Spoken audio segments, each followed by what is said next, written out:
యోహాను గారు రాసిన సువార్త 6వ అధ్యాయము 25వ వచనం నుంచి రాయబడుతున్నటువంటి మాట. సముద్రపు అద్దరిని ఆయన కనుగొని అని రాయబడి చూడండి. ఎక్కడట? సముద్రపు అద్దరిని అని రాయబడి చూడండి. యేసుక్రీస్తుని వెతకడానికి ఏం చేశారు వీళ్ళు? అర్థమవుతుందా? యేసుక్రీస్తును పట్టుకోవడానికి ఏం చేశారు? సముద్రపు అద్దరిని అంటే సముద్రపు ఈ దరి నుంచి ఆ దరికి వచ్చేసారు. సముద్రాన్ని దాటి వచ్చేసారు. ఎవరి కోసం? మీరు ఎక్కడి నుంచి వచ్చారు? సముద్రాలు ఏమైనా దాటొచ్చారా? ఈ రకంగా చూస్తే మనకంటే వీళ్ళు కొంచెం బెటర్ పొజిషన్లో ఉన్నారు లేదా? ప్రభువు కోసమట సముద్రం దాటొచ్చేసారట. ఆ సముద్రాన్ని దాటొచ్చినటువంటి సందర్భం ఇక్కడ కనబడుతుంది. ఎందుకంటే సముద్రపు అద్దరిని కనుగొన్నారట. ఆ అద్దరిని కనుగొన్నారంటే బెటర్ పొజిషన్లో, మనకంటే బెటర్ పొజిషన్లో ఉన్నారు.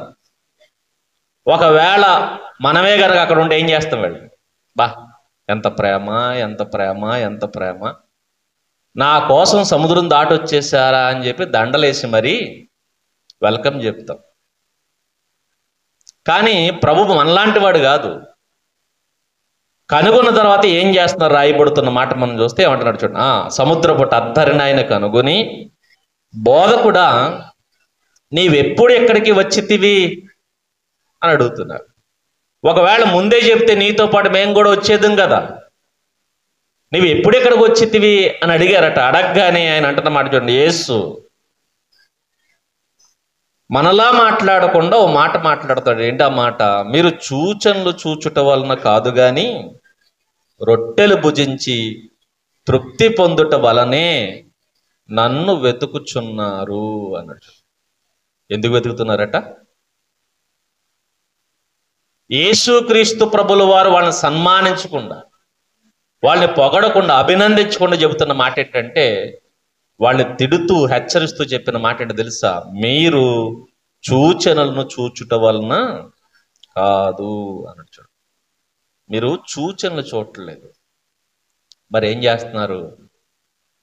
దేనికోసం వచ్చారట? సముద్రాలు దాటి దేనికోసం వచ్చారు? రొట్టెల కోసం. చాలా విచిత్రంగా అనిపిస్తుంది. ఎందుకంటే రొట్టెల కోసం అయితే సముద్రాలు దాటేస్తాం మనం. ప్రభువు దగ్గరికి వస్తున్న మనం తిండి కోసం కాదు, బట్ట కోసం కాదు, లోక సంబంధమైన ఆశల కోసం కాదు, రావాల్సింది ఎందుకంటే ప్రభువు యొక్క సూచన చూడాలి. ఎన్ని సంవత్సరాలు మీరు దేవుని దగ్గరకు వస్తున్నారో నాకైతే తెలియదు, కానీ వస్తున్న మిమ్మల్ని మీరు పరీక్షించుకోండి. ఎన్నిసార్లు ఆయన సూచనలు చూశారు? ఎన్నిసార్లు చూస్తున్నారు? చూడట్లేదా? చూస్తాం మనం. కానీ సూచనలో ఆయన శక్తిని చూడడం. సూచన ఎందుకు తెలుసా? ఒకవేళ సూచన చూసిన మనకి వేరేలా అర్థమవుతుంది. ఇక్కడ మీరు గమనిస్తే వీళ్ళు కూడా సూచనలు చూశారు, చూసే వచ్చారు. కానీ సూచనలా చూడం మనం, మనకి వేరేలా అర్థమవుతుంది. ఫర్ ఎగ్జాంపుల్, నేను ఎంత బలవంతుండో మీకు చూపించడం కోసం ఈ రాడ్ ఉంది కదా, ఈ రాడ్ తెంపేశాను అనుకోండి, తెంపేసి వంచేసాను అనుకోండి, మీకు ఏం అర్థం అవ్వాలి? అమ్మో, ఇంత బలమైన రాడ్ పీకేసి వంచేసాడంటే ఈయన సామాన్యుడు కాదు అని అర్థం అవ్వాలి. మీకు వేరేలా అర్థమైంది. ఏమని? ఈ రాడ్డే వంచేసాడంటే మనం ఇల్లు కట్టుకునేటప్పుడు ఐరన్ మేస్త్రికి ఎవరిని పిలిస్తే బాగుంటుంది? ఇల్లు కట్టుకునేటప్పుడు మనకి ఎవరు కావాలి? ఒక ఐరన్ మేస్త్రి కావాలి కదా. ఐరన్ కాంట్రాక్ట్ ఖచ్చితంగా అన్నయ్యకి ఇచ్చేస్తే బాగుంటుంది అనుకున్నారనుకోండి, మిమ్మల్ని ఏం చేయాలి? ఎందుకంటే ఒకవేళ నాకు ఇచ్చేస్తే, ఎందుకంటే రాడ్లు కట్టర్ అక్కర్లేదు, మిషన్లు అక్కర్లేదు, మనుషులు అక్కర్లేదు, ఏం చేయొచ్చు? నేనే తెచ్చేసి వంచేసి కట్టేస్తాను. ఇక ఇందుకే మీరు చూడాల్సినట్టు చూసారా, వేరేలా చూసారా? ఏం చూడాలని ఉంచాను నేను? నా శక్తిని చూడాలి, నా బలమును చూడాలి.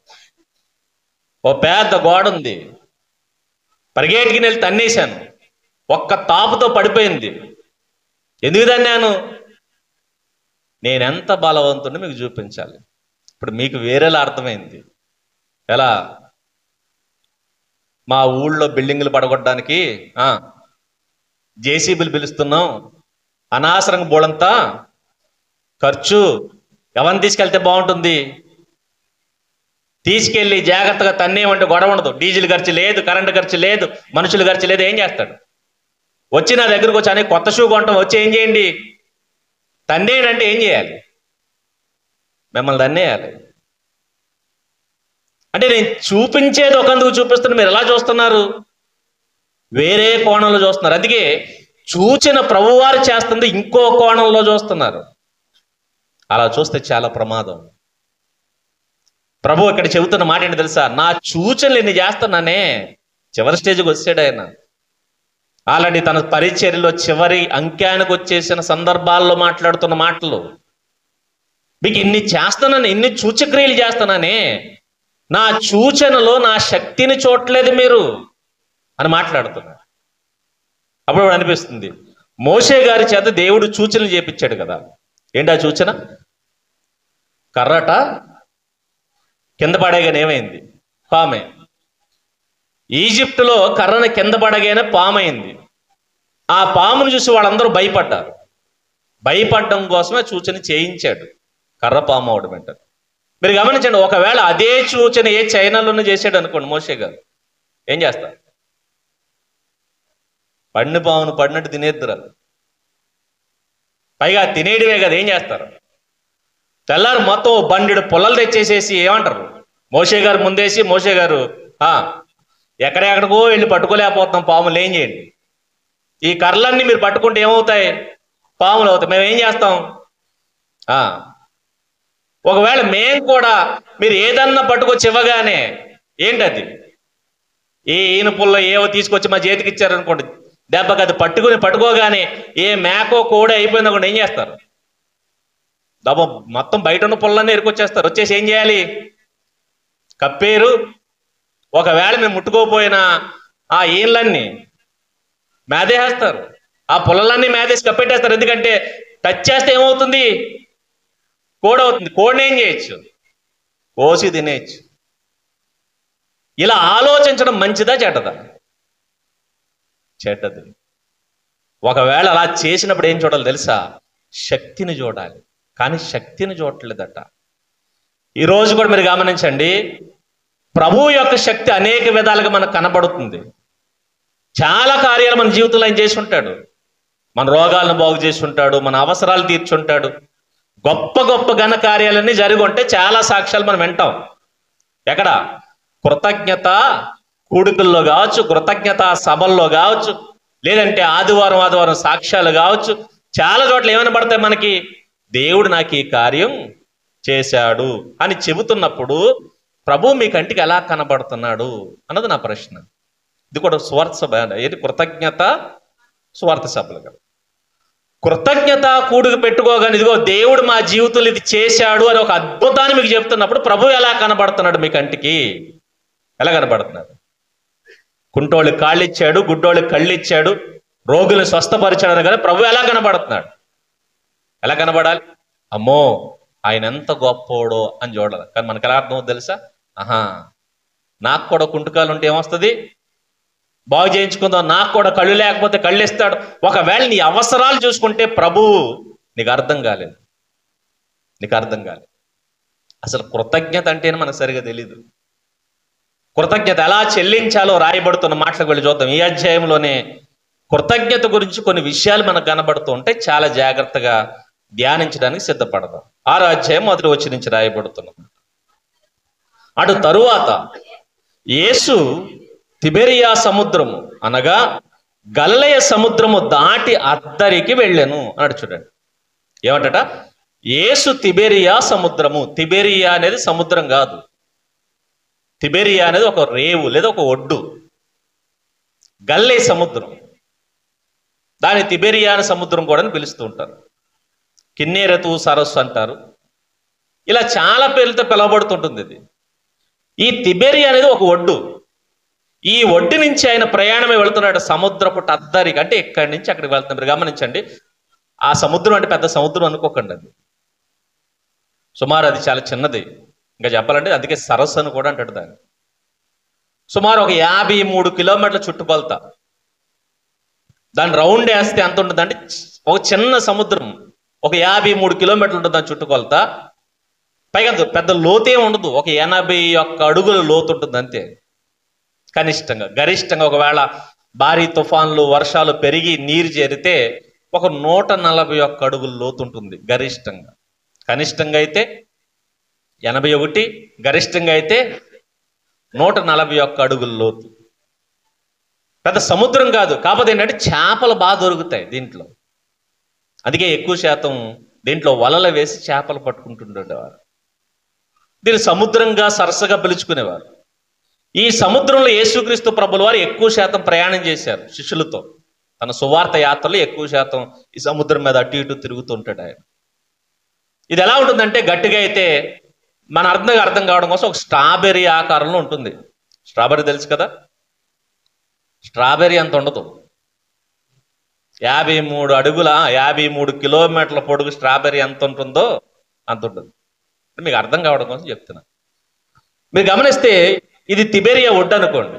ఏది ఇక్కడ ఏదైతే ఉందో ఇక్కడి నుంచి ఇది తిబెరియా ఒడ్డు అనుకుంటే ఆ చివరి కిటికీ ఉంది చూశారు, అది బెత్సయిదా. ప్రభువు ఇక్కడి నుంచి అక్కడ దాకా వెళ్తున్నాడు, బెత్సయిదా వరకు వెళ్తున్నాడు. బెత్సయిదాకు ప్రయాణమే వెళుతున్నాడు. ఎక్కడి నుంచి?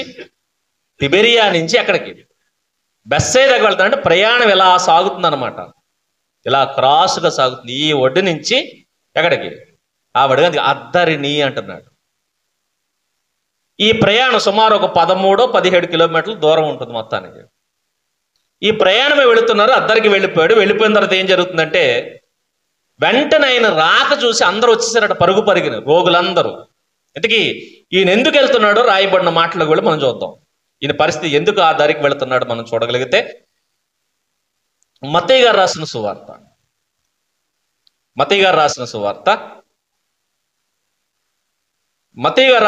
14వ అధ్యాయం 13వ వచనం. 14వ అధ్యాయం 13వ వచనం. యేసు ఆ సంగతి విని దోణి ఎక్కి అక్కడ నుండి అరణ్య ప్రదేశమునకు ఏకాంతముగా వెళ్ళెను అన్నట్టు చూడు. ఇదే అది. ఎందుకు వెళ్తున్నాడు ఈయన? ఏకాంతముగా ఉండడం కోసం వెళ్తున్నాడు, ఏకాంతముగా గడపడం కోసం వెళుతున్నాడు, ఏకాంతముగా ప్రార్థన చేయడానికి వెళుతున్నాడు. అంటే తనతో ఎవరూ లేకుండా ఒంటరిగా వెళ్ళాలి, ఒంటరిగా ఉండాలని ఆయన అనుకుంటున్నాడు. అందుకు ఆ ప్రయాణమే వెళుతున్నాడు. పైగా ఎందుకు వెళ్తున్నాడంటే ఆ సంగతి విని వెళ్తున్నాడు. ఏ సంగతి అంటే పై వచనంలో చెప్తాడు చూడండి. ఏ సంగతి అంటే బాప్తిస్మిచ్చి యోహాను గారిని హేరోదు చంపేశాడు.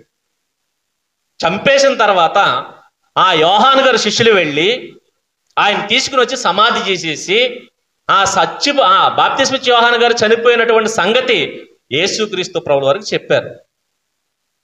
ఆ సంగతి విన్నాడు. ఏ సంగతి? యోహాను గారు చనిపోయినటువంటి సంగతి. చనిపోవడం అంటే ఆయన సహజ మరణం కాదు, మరి ఏ మరణం? చంపేశారు. దేనికి చంపేశారు? మంచిని చెప్పినందుకు చంపేశారు, చెడును హెచ్చరించినందుకు చంపేశారు, బాగా బతకమనందుకు చంపేశారు, విలువలు నేర్పించినందుకు చంపేశారు, మంచి నేర్పితే చంపేశారట. విచిత్రమైన చూడండి, సమాజం ఎప్పుడు ద్వేషిస్తుందో తెలుసా? ఎప్పుడు ద్వేషిస్తుంది? మంచి చెప్తే ద్వేషిస్తుంది, చెడు చెప్తే ప్రేమిస్తుంది. చెడు చెప్తే ప్రేమిస్తుంది. మంచి చెప్పినోడంటే మనకు నచ్చదు, మంచి ప్రోత్సహిస్తే మనకు నచ్చదు. ఎప్పుడు చూసినా చెడు నేర్పిస్తే హీరోలు, పాస్టర్ గారు ఫ్యాన్స్ ఉంటారా? ఎవరుకుంటారు చెప్పండి? సినిమా హీరోలకైతే విపరీతమైన అభిమానం. ఏ నేర్పిస్తాడు వాడు? నేర్పిస్తాడు? బట్టలిప్పి డ్యాన్స్ చేయడం ఎలాగో నేర్పిస్తాడు, అంతేనా? కత్తి బట్టికి నరికేయడం ఎలాగో నేర్పిస్తాడు, 10 మందిని తిట్టడం ఎలాగో నేర్పిస్తాడు, వంకరేసాలు ఎలా వేయాలో నేర్పిస్తాడు. కాబట్టి మనకు ఎవరు నచ్చుతారు?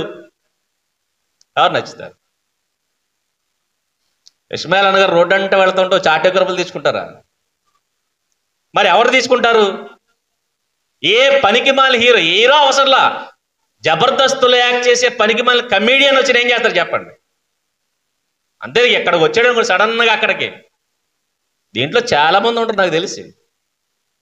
పరిగెట్టుకుని వెళ్ళిపోయి ఏం కావాలి మనకి? ఆటోగ్రాఫ్లు, ఫోటోగ్రాఫ్లు. ఎవడు నేర్పించాడు నీకు? నేర్పించాడు? మంచి నేర్పితే మనకు నచ్చదు.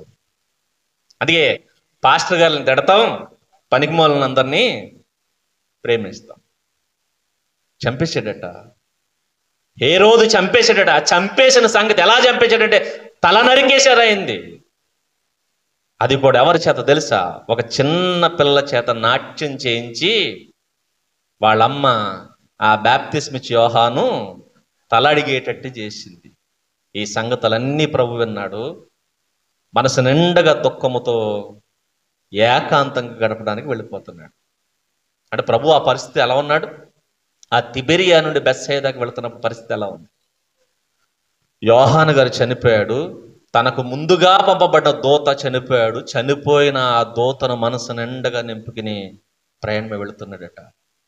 ప్రార్థన చేయడానికి వెళుతున్నాడు. స్త్రీలు కనిన వారిలో గొప్పవాడు చచ్చిపోయాడు. ఆ చనిపోయిన వ్యక్తి గురించి మనసు నిండుగా దుఃఖంతో వెళ్ళి ప్రార్థనతో తండ్రితో గడపడానికి వెళుతున్నాడు. మనిషి చనిపోయినప్పుడు ఎంత బాధ ఉంటుంది చెప్పండి? అంత బాధతో ప్రభు వెళుతున్నాడు. ఇది ప్రభు సిచ్యువేషన్. ప్రభుతో పాటు వెంటనే శిష్యులు కూడా వెళుతున్నారు.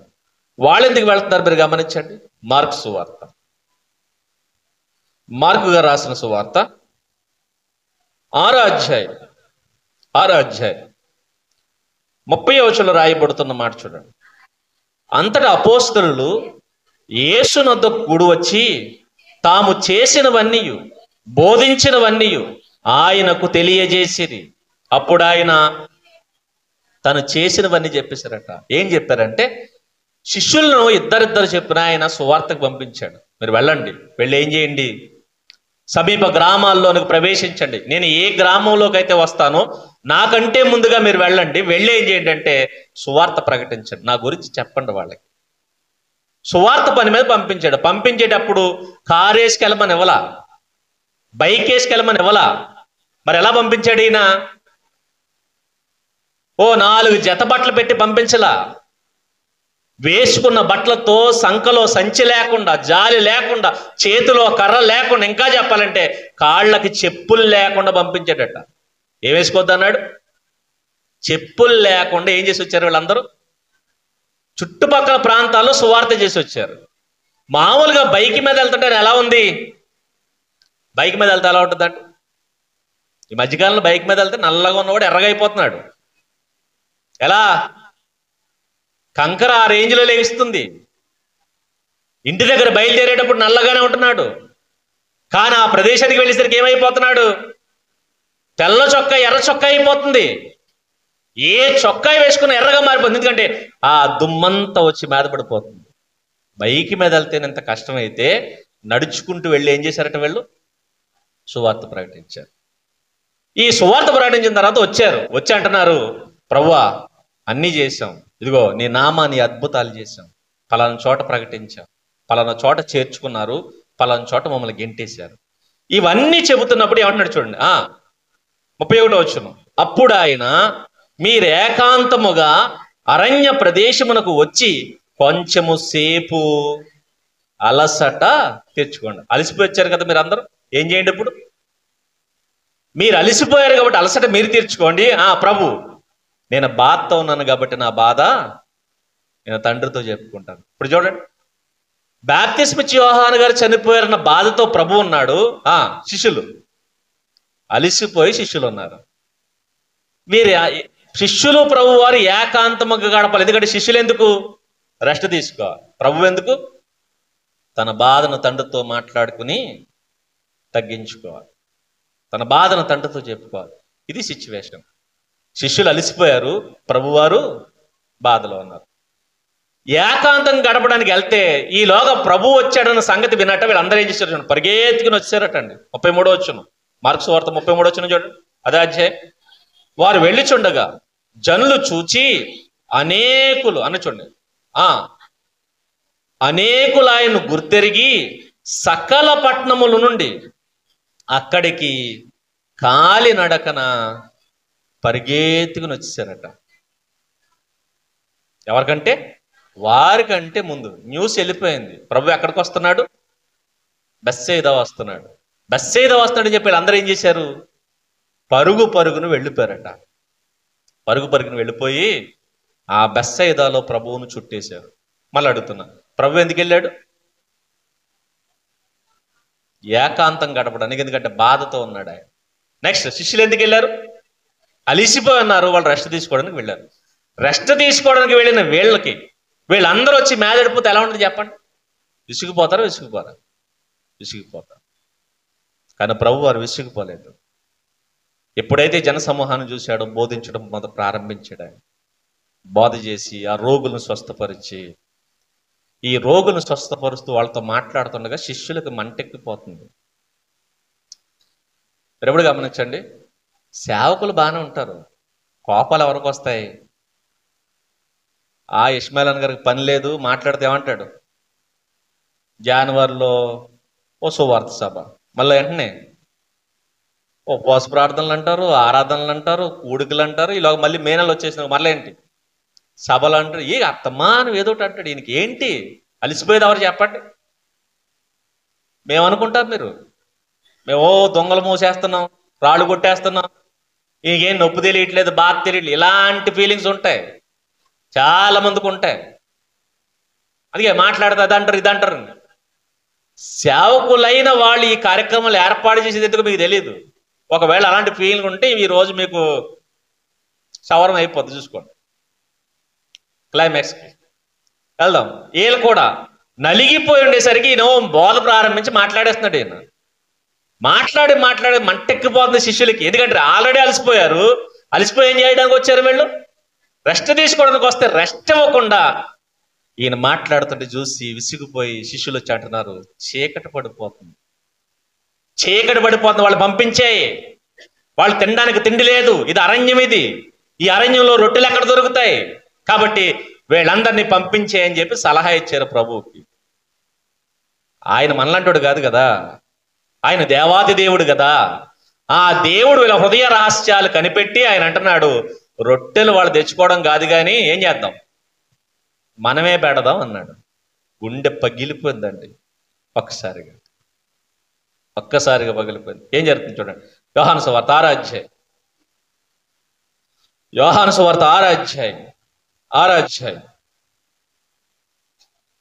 5వ వచనం నుంచి రాయబడుతున్నమాట.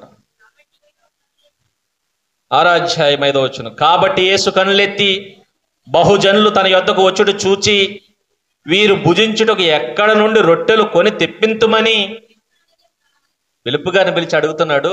ఇదిగో వీళ్ళందరికీ మనము భోజనం పెడదాం, రొట్టెలు కొని తెద్దాం, ఎక్కడి నుంచి తెద్దాం అని అడిగాడు. ఎవరినట?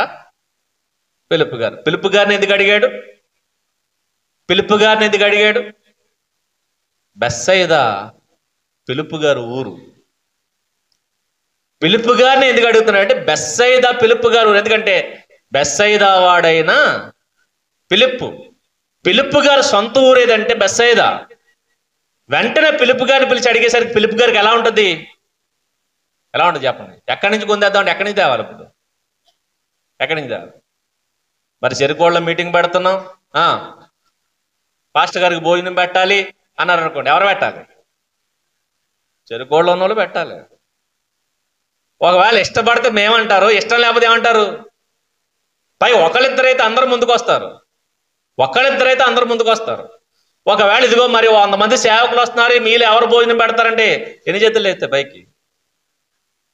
100 మందికా? ఇక్కడ పిలుపుని పిలిచి అడుగుతున్నాడు, వీళ్ళందరికీ రొట్టెలు పెట్టాలి, ఎక్కడి నుంచి తెచ్చి పెడదాం అన్నాడు. పిలుపు గుండె పగిలిపోయింది. ఎందుకంటే బెత్సయిదా పిలుపుదే, ఎక్కడి నుంచి తెస్తాడు? పోనా ఈయన ఆస్తులను రాసిచ్చాడు శిష్యులకి. పైగా సంఖలో సంచి లేదట, కాళ్ళకి చెప్పులు లేవట, ఏమీ లేకుండా ఓడగొట్టేసి ఈయన అంటున్నాడు, వీళ్ళందరికీ భోజనం పెడదాం. ఎక్కడి నుంచి? ఎంతమంది? సుమారు భోజనం చేసిన వాళ్ళు 5,000 మంది పురుషులట, స్త్రీలు తెలీదు. సుమారు ఒకవేళ ఒక లెక్కల ప్రకారం మనం చూసుకుంటే ఒక 15,000 మంది పైనే ఉన్నారు. శిష్యులు, పిల్లలు, ఎవరు? పురుషులు, పిల్లలు, వీళ్ళందరినీ లెక్కేసుకుంటే మనం ఓ 15,000 మంది పైన ఉంటారు. 15,000 మందికి భోజనం పెట్టాలట. అప్పుడు ఆయన అంటున్నాడు, పిలుపు గారు, భోజనం పెడతావా, రొట్టెలు పెడతావా? వీళ్ళందరికీ రొట్టెలు పెట్టాలంటే ఎందుకు కావాలి తెలుసా? ఏమన్నాడు చూడండి, 6వ వచనం.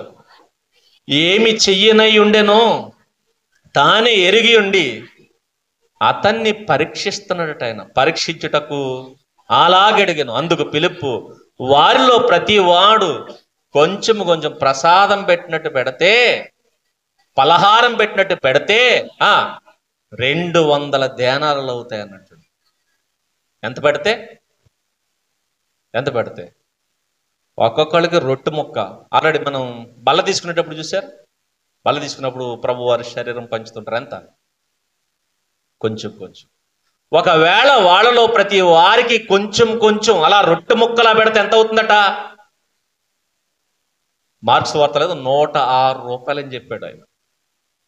106 రూపాయలు. 106 రూపాయలు అంటే ఈజీ కదని అనుకోకండి. ఎప్పుడు 106 కాదు. ఎప్పుడు 106? అప్పట్లో 106. అప్పట్లో 106 అంటే మనకు 110 జ్వరం వస్తుంది, 101 కాదు. అప్పట్లో 106. 106 అంటే అప్పట్లో రూపాయికే ఎకరాలు వచ్చాయి. అప్పట్లో రూపాయలకి ఎకరాలు అంటే సుమారు 106 రూపాయలు అంటే ఎన్ని ఎకరాలు కొనొచ్చు? ఇంకా చెప్పాలంటే ఒకవేళ రూపాయికి ఎకరం అయితే 106 ఎకరాలు అమ్మేయాలి. ఎవరికి? వాళ్ళు కొంచెం కొంచెం భోజనం పెట్టడానికి ఏం చేయాలి? 106 ఎకరాలు అమ్మేయాలి. అంతే కదా. మన తాతల కాలంలోకి వెళ్ళి అడగండి, ఒరే ఆ పొలం 1000 రూపాయలకి అమ్మేసాను అంటాడు. ఎన్ని రూపాయలు గట్ట? 1000 రూపాయలకి. ఇంకొక ఆయన అయితే అదిగో దాన్ని 100 రూపాయలకి ఇచ్చేసాను అంటాడు. 100కా? ఒక ఆయన అయితే సీరియస్గా చెప్తున్న మాట ఏంటో తెలుసా? ఎవరో కోడిని కోసి భోజనం పెట్టారట. ఆ భోజనం చేసి అయ్యగారు ఎకరం పొలం రాసి ఇచ్చాడట. దేనికి?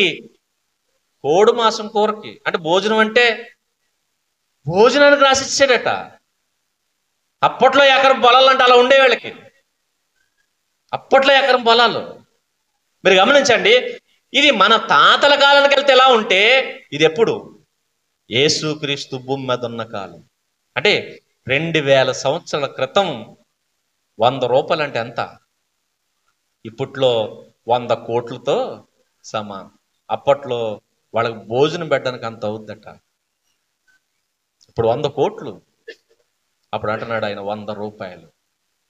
100 రూపాయలు అవుతుంది. 106 రూపాయలు ఖర్చు అవుతుంది. కొంచెం కొంచెం పెట్టడానికి, ఫుల్గా కాదు. ఈ లెక్కలు మాట్లాడుతునేసరికి మీరు గమనించండి, పిలుపు లెక్కలు మాట్లాడుతున్నాడు. మీరు ఎప్పుడు గమనించండి, దేవుని పని అనగా మనకి ఏం గుర్తొస్తుంది?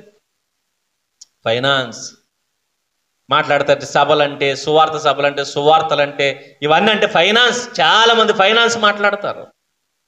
పెద్దలుగా ఉన్నవాళ్ళు, సహకరించేవాళ్ళు, పరిచారకులు, చుట్టూ ఉన్న వాళ్ళు మాట్లాడే మాట ఏంటో తెలుసా?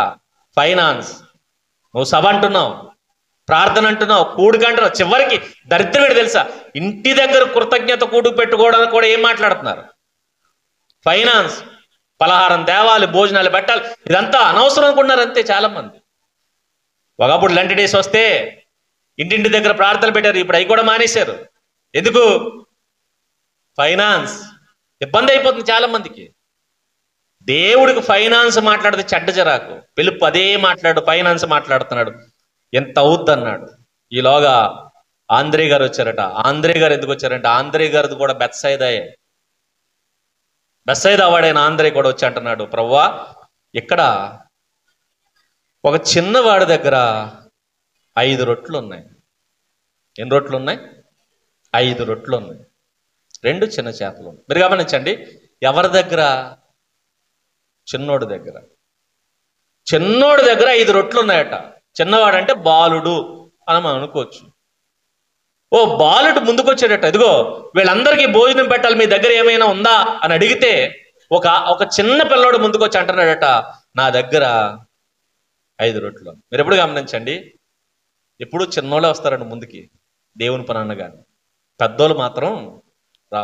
పేరుకు మాత్రం పెద్ద తలకాయలు. వీళ్ళు ఎప్పుడంటే ఆడు తెల్ల కద్దరు చొక్కేసుకుని వచ్చేస్తాడు. వచ్చి బిల్డప్లు ఇస్తారు అంతే. అంత అయిపోయిన తర్వాత బిల్డప్లు ఇవ్వడానికి వస్తుంటారు అందరూ. పనికి మాత్రం ముందుకు రారు. చిన్నోడు వచ్చాడట. ఆ చిన్నోడు కూడా గొప్పోడు కాదు, బీదవాడు. బీదవాడు నెల చెప్తున్నారంటే, ఆ చిన్నవాడి దగ్గర ఏమున్నాయి తెలుసా? 5 ఏ రొట్లు? ఎవ్వల రొట్లు ఉన్నాయట. రొట్లు దేంతో చేస్తారు? గోధుమలతో చేస్తారు. గోధుమలతో చేయలేదట, మరి దేంతో చేశారు? ఎవలంటే బార్లే తెలుసా? బార్లే గింజలు అంటారు చూసారా? ఈ బార్లీ గింజలతో చేసినటువంటి రొట్టెలు. ఇది పేదవాళ్ళ ఆహారం. ఒకనాడు ఇది పేదవాళ్ళు మాత్రమే తినేవారు. గోధుమ రొట్టెలు ధనవంతులు తినేవారు, ఎవ్వల రొట్టెలు పేదవాళ్ళు. మనందరం మీరు గమనించండి. గంజన్నం అన్నం అనుకోండి, ఏంటి అర్థం? గంజన్నం అంటే అర్థం ఏంటి? అది పేదవాడు తినేది. బిర్యానీ అయితే డబ్బున్నవాడు తినేది. డబ్బున్నవాడు టేబుల్ మీద 100 రకాలు ఉంటాయి. పేదవాడి దగ్గర ఏముంటుంది? గంజనం ఉంటుంది. గంజనముతో సమానం ఇది. గంజనంతో సమానం. ఎవ్వల రొట్లని ఎందుకు చెప్తున్నాడంటే ఆ బిడ్డ దగ్గర ఉన్నవేంటి తెలుసా? గంజనం ఉంది.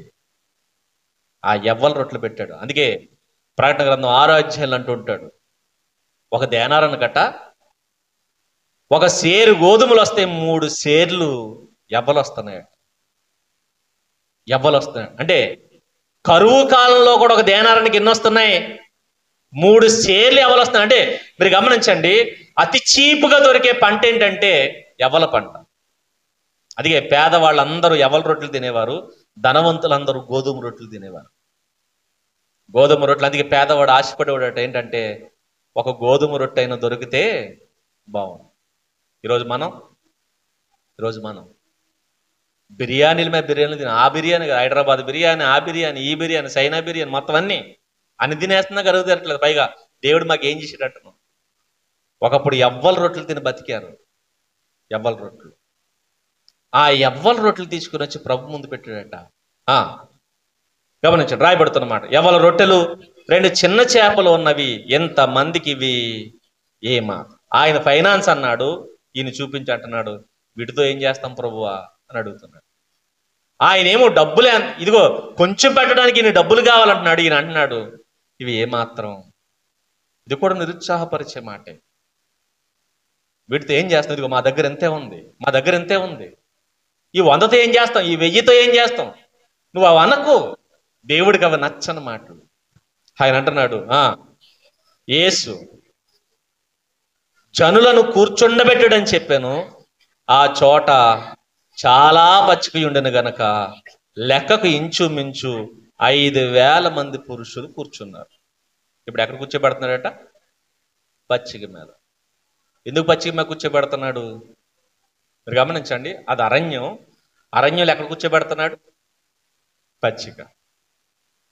ప్రభు మన జీవితంలో ఏది చేసినా ఒక పర్పస్ ప్రకారం చేస్తాడు. ఇంకా చెప్పాలంటే అది కూడా ఒక విధానంలో, ఒక ప్రోటోకాల్ ప్రకారం చేస్తూ ఉంటాడు. ఎక్కడో చోట తింటారు కదా, ఫ్రీగా పెట్టిదే కదా, అలా కదట. వారందరినీ కూర్చోబెట్ట. దేవుడు ఎప్పుడు మనకు మర్యాద ఇస్తాడండి. దేవుడు ఎప్పుడు కూడా మనకు మర్యాద ఇస్తాడు. ప్రభువు దగ్గర ఉన్నది ఏంటి తెలుసా? రెస్పెక్ట్ ఇస్తాడు ఆయన. ఆయన దేవుడైనా, నువ్వు మనిషివైనా నేను గౌరవిస్తాడు ఆయన. ఆ గౌరవాన్ని మనం కాపాడుకో. మనం దరిద్రం ఏంటంటే అదే. మీరు ప్రపంచంలో మీరు గమనించండి, ఏ దేవుడి దగ్గరికి వెళ్ళినా లైన్లో నుంచోవాలి, అవునా కదా? మీరు ఏ దేవుడి దగ్గరికి వెళ్ళిన లైన్లో నుంచోవాలి, మోకాళ్ళు వేయాలి, వంగాలి, మొత్తం గుంజిలు తీయాలి. ఒకటి కాదు, నానా హింస పెట్టేస్తారు. ప్రపంచంలో ఒకే ఒక్క దేవుడు ఏం చేస్తాడు? ఇదిగో ఇలా చైర్లేసి, కింద స్టైల్ చేసి, గ్రీన్ మ్యాట్లేసి, రెడ్ మ్యాట్లేసి కూర్చోబెట్టి మాట్లాడే దేవుడు ఎవరు చెప్పండి? ప్రపంచంలో ఎవరైనా ఉన్నారా? ప్రభు తప్ప ఉన్నారా? ఎవరైనా సరే, ఎండైనా, కొండైనా, వానైనా, వరదైనా నుంచోవలసిందే లైన్లో. అలా నుంచి నెలాలంతే. ఎవడివాడు గౌరవం మనకి? ఒక్క ప్రభువు తప్ప. ప్రభువు మాత్రం మనం తీసుకొచ్చి తన ముందు కూర్చోండి అంటాడు. కూర్చోండి ముందు, మీరు కూర్చోండి. ఆయన ఎక్కడ, మనం ఎక్కడ? ఎవరిని గౌరవిస్తాం మనం? పెద్ద పెద్ద గొప్ప వాళ్ళని గౌరవిస్తాం. కానీ ఆయన అంటాడు, తన దగ్గరకు వచ్చే వాళ్ళందరినీ ముందు కూర్చోబెట్టి మాట్లాడేది మన దేవుడు ఒక్కడేనండి.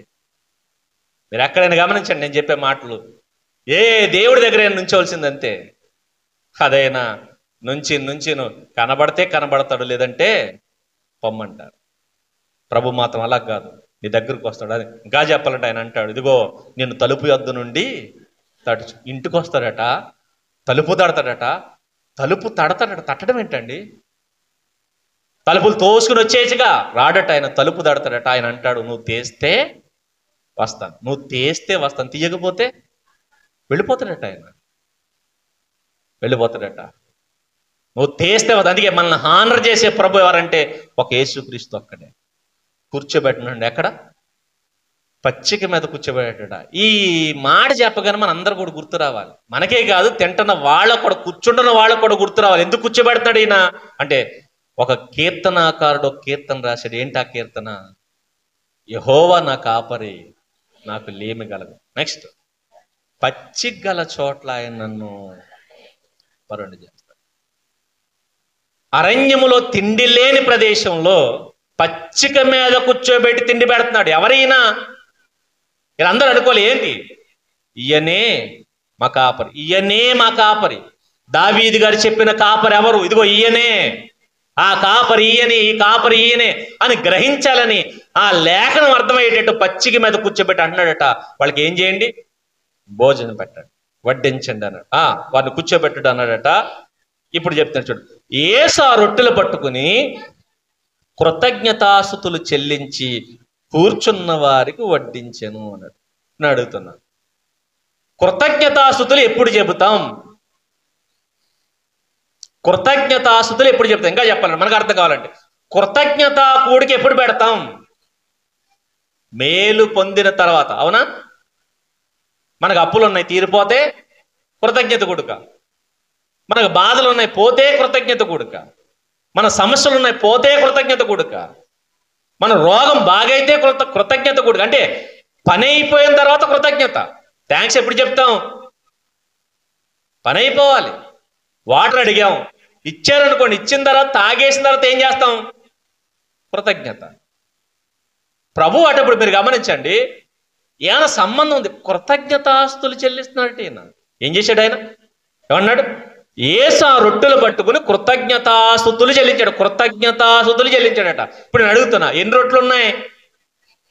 5 రొట్టెలు. ఎంతమంది ఉన్నారు? 5,000 మంది. ఒకవేళ ఒక్కొక్క రొట్టె ఎంతమందికి పంచాలి? ఒక రొట్టె ఎంతమందికి? 1000 మందికి. అంటే 1000 మందికి ఒక రొట్టె ఉంటే అన్నీ ఏం చేస్తాం? కృతజ్ఞత చూసులు చెల్లిస్తాం. అంటే 1000 మందికి ఒక రొట్టె ఉంది అక్కడ. 1000 మందికి ఒక రొట్టె. అది కూడా కూర్చున్న పురుషుల సంఖ్య చెప్పిన లెక్కేస్తే 1000 మందికి ఒక రొట్టె. అది కూడా ఏ రొట్టె? యవ్వల రొట్టె. యవ్వల రొట్టె 1000 మందికి ఒకటి ఉంటే కృతజ్ఞత స్తుతుల అవడం చెల్లిస్తాడండి.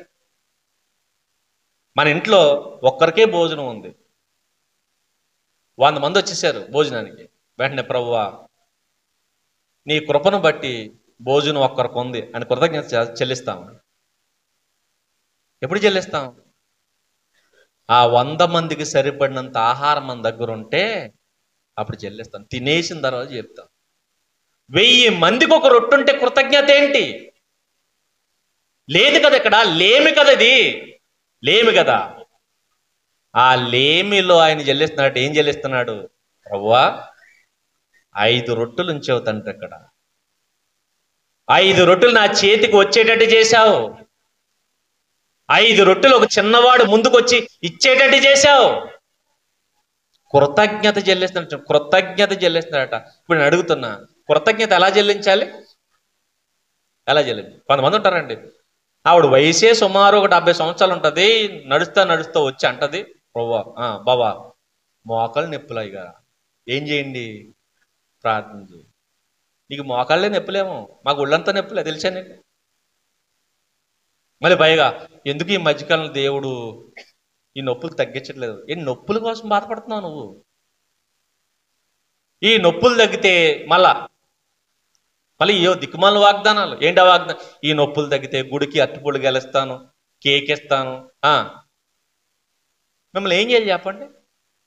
అంటే మళ్ళా కృతజ్ఞత చెల్లించడానికి ఇప్పుడు ఏం చేయాలి? 70 ఏళ్ల వయసులో నీ కాళ్ళకి ఏం రాకూడదు, నొప్పులు రాకూడదు, తలపోటు రాకూడదు, మనకి జ్వరం రాకూడదు, తుమ్ము రాకూడదు, దగ్గు రాకూడదు. దేవుడు ఏం చేయాలి? ఇవన్నిటి నుంచి కాపాడుతూ అప్పుడు ఏంటి? నీవు బోడి ట్యాంక్స్ చెప్పడానికి నీకు దేవుడు ఏం చేయాలి? ఇన్ని చెయ్యాలా? దీంట్లో ఏది లోపం వచ్చినా మనం థ్యాంక్స్ చెప్పం. మనం ఇదిగో నువ్వు చేయలేదు, మళ్ళీ పైగా నువ్వు ఆ కన్నేసావు, ఈ కన్నేసావు, ఇలా చేసావు, ఎలా చేసావు, దేవుడితో దెబ్బలాట. మళ్ళీ మనకి ఏం చేయాలి చెప్పండి? మీ అందరు ఏం చేయాలి అసలు?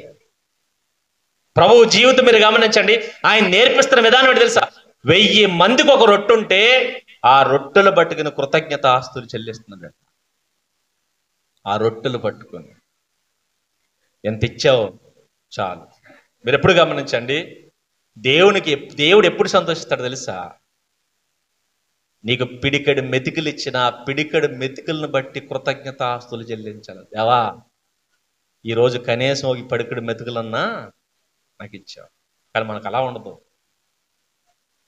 సంవత్సరాలకు దాచేసి మనం అంటాం, ఇంకా ఇంకా ఈ సంవత్సరానికి దాచేసావు, మళ్ళా అంటాం, ప్రభువా 2025కి నాకు దయచేస్తే నీకేం చేస్తాను. అందుకే సంవత్సరానికి సరిపడగా దాచేసిన మనకు బుద్ధి రాదు. మనకి సంవత్సరాలు సరిపోయేందుకు పెట్టిన కృతజ్ఞతాస్తులు చెల్లించడానికి మనం ఆలోచిస్తాం. ప్రభువు దగ్గర 5 రొట్లు ఉన్నాయట. ఆ 5 రొట్లు పట్టుకుని ఏం చేస్తున్నాడు తెలుసా? కృతజ్ఞతాస్తులు చెల్లిస్తున్నాడు. ఇప్పుడు చెప్పండి, కృతజ్ఞతలు ఎలా చెల్లించాలి? బీరువా నిండగా చీరలు ఉంటాయి, కానీ మళ్ళీ మన ఏడిపిండి తెలుసా?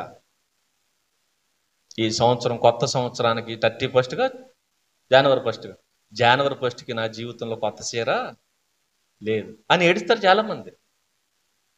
ఆ బీరువాలో చీరలు ఏం చేస్తావు? చచ్చిపోయిన తర్వాత మీరు సమాధి మీద వేస్తారనుకున్నారు, అవి కూడా వేయరు. మనకి ఎన్నున్నాయి, ఇంకా అది లేదు, ఇది లేదు, చీర లేదు, కొత్త చీర లేదని చెప్పి ఫస్ట్ తారీఖును కూడా ప్రార్థనకు మానేసిన వాళ్ళు ఉన్నారా లేరా?